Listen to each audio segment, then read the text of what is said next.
గుడ్డలు వస్తానే ఉంటది 10 రోజులు అన్నంగా. ఆ, అది ఇంకోటి ఏం చేస్తాం తొలేతకు వస్తుంది దేనికి వచ్చినా ఆ. అది తొలేతికి ఇంకా రాదు మళ్ళీ. ఈతల ఆవులకి ఈతల గేదెలకి అలా కదా. మీ గేదెలు ఈ విధంగా వాళ్ళు కట్టేశారు. ఈ విధంగా కట్టేస్తే మెయ్యి దిగుతుందని డాక్టర్లు చెప్తారు, ఈ విధంగా కట్టేయకూడదు అంటారు. ఇలాంటి సిచ్యువేషన్లో మీకు ఎప్పుడైనా మెయ్యి దిగడం కానీ మీరు ఏమైనా ఎదుర్కొన్నారా?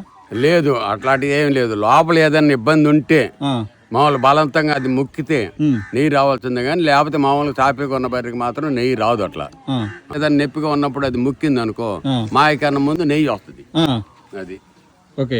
అలా వచ్చి ఏమైనా సెట్ అయ్యాయా నీకు? చెట్టు అయితే కాల కొన్ని ఆ, కొన్ని చెట్టు అని కొన్ని చెట్టు కాల. మీరు మెయ్యి దిగుతుందని మీరు ఎలా గమనించి తీసుకుంటారు? పశువులు గుడ్డలు వచ్చాయి. బుడ్డ వచ్చేస్తుంది. మీరు ఎప్పుడైనా ఎదుర్కొన్నారా? ఒకటి తగిలింది నాకు 30 ఏళ్ళ నాడు. దాన్ని ఎలా సెట్ చేశారు? జాగ్రత్త తీసుకొచ్చి తీసి ఉగ్గమేసి ఉమ్, ఇంకెళ్ళి రాకుండా కొనుక్కోకుండా చేయాల.